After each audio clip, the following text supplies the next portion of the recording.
Hi, I'm Spencer. I'm Caitlin Rains. I'm AJ Rose. We're doing 2001.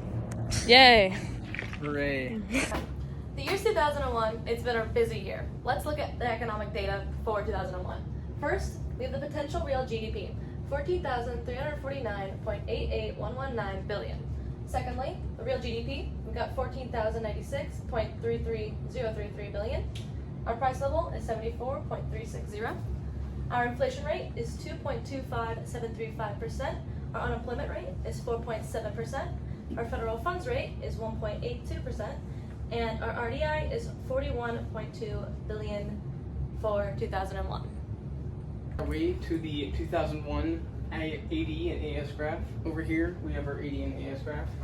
All right, the AD is sloping downwards and the AS is sloping upward, which will lead our equilibrium a little bit higher than our potential and a little bit behind it, since the price level was a 74.36 and our real GDP was 14,096 billion, which leaves the equilibrium a little farther back than the potential, which is showing a slight recessionary gap since the real GDP is below.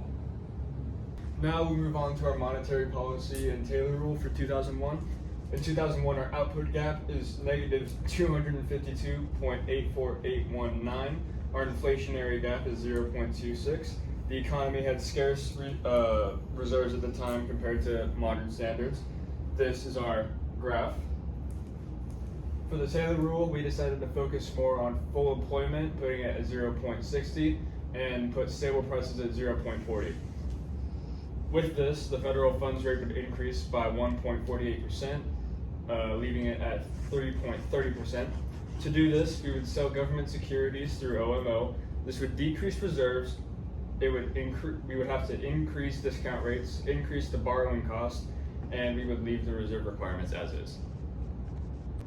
Now we'll be moving forward towards the 2001 monetary policy effects. All right, we come towards the loanable funds graph once more. All right, and the 1.82 is the NFFR, which is the equilibrium of this graph. And towards the 14,096 billion is the quantity of loans of the equilibrium. And the potential GDP is a little bit more than the quantity of loans. And towards savings, it's going on an upward slope, and the investment and borrowing, which is the demand, is towards a downward slope. And then the potential GDP, which is 14,349.9 billion, which is slightly more than the quantity of loanable funds.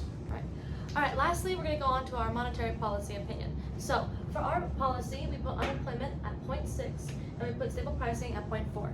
What this would do was this would slow our economic growth, it would keep the inflation low and stable, and it would have unemployment on the rise. This would not be ideal. It would be contractionary at the wrong time, add unnecessary restraint, be counterproductive, and inconsistent with what we require.